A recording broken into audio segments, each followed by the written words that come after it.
Hey, what's up? MKBHD here, and welcome to your first look and hands-on of everything Apple just unveiled today at their 2025 September event. This is iPhone 17, 17 Pro, and 17 Air. Definitely get subscribed to be among the first to see the full reviews when they come out. But this is my first impressions, and I actually found it pretty simple to synthesize my thoughts on everything they announced today. Like, there is some good tech, there's some interesting new designs, and some questionable decisions, but the funny thing is, as I go to these events and as I think about all this stuff, what usually happens is I end up typically getting some texts from friends asking what I think of the announcements, and my mental task is to summarize everything I'm thinking about into one or two easily digestible sentences or just words to understand what's new and what happened. I don't want to tell them too much information. And so that's what I'm going to give you about each of the things Apple announced today. I'm going to give you my super compressed version of what I saw. So let's just start with the iPhone 17, right? The base new iPhones. My ultra simple summary for the iPhone 17 would be, hey, it got ProMotion and a better selfie camera, and the rest is mostly the same. So the design is mostly unchanged other than the new colors, same screen sizes, same dimensions, same camera bump, same buttons and camera control, which they barely talked about. But there's a new A19 chip inside, which we expected. That should see some nice performance gains and efficiency bumps, roughly 20% faster CPU, which is nice. And battery life should be a few beats longer. And the display is brighter too, getting up to 3000 nits.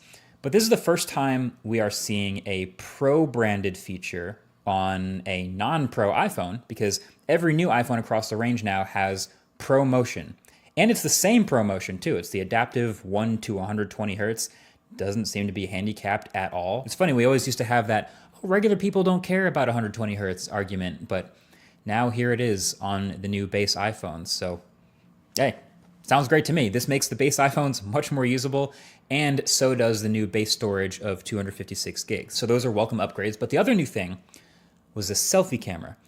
And it was funny, the keynote was pretty chill up until the point where they started to talk about this, and it was actually the loudest applause, and it was really tempting to make fun of it. But I actually do think this is really clever, because all these new iPhones have this massively upgraded selfie camera system. They're calling it center stage, but I actually think that kind of does a disservice, because the actual center stage on their laptops and stuff is kind of annoying. But what's happening is with these phones, they all have a larger 24 megapixel square selfie camera sensor. And so then when you go to take a selfie, the phone can take a regular vertical selfie, or can manually or even automatically take a horizontal selfie without you having to rotate the phone. And honestly, this might be genius. Like, the default for most people is obviously to take a vertical selfie now. It just fits on the phone. You're probably viewing it on the phone. But if you go to take a horizontal selfie to fit more people, suddenly the camera lens is off to the side and it's a little bit less natural looking. So now, since the selfie camera is larger and a square, it can literally just crop an 18 megapixel selfie in portrait or landscape, and for videos or photos. I think it's great. It's very useful. It might be the biggest upgrade to the iPhone 17. So then there's the iPhone 17 Pro. And my quick friendly summary of the Pro phones is, hey, they got better zoom and more battery and orange. So the Pro iPhones actually look a little bit different. There's actually quite a bit going on here with this new design. First of all, there's only 3 colors: cosmic orange, deep blue, and silver. Really bumming me out that there's no black Pro phone. But then I remembered dbrand exists. Never mind. But then the thing that's going to catch everyone's eye on the back is the camera bar up at the top, which is what Apple keeps calling in their keynote a plateau. It kind of looks a little bit like the Pixel's visor, or frankly what we've been seeing on a ton of other Android phones for years now, just a huge bar across the top of the back of the phone. But it's actually not just cameras in here. Apple's done some rearranging of the insides of the phone to actually shove more components, like the A19 Pro chip and the logic board and storage up here in that bar, so they could fill out more of the bottom of the phone with more battery.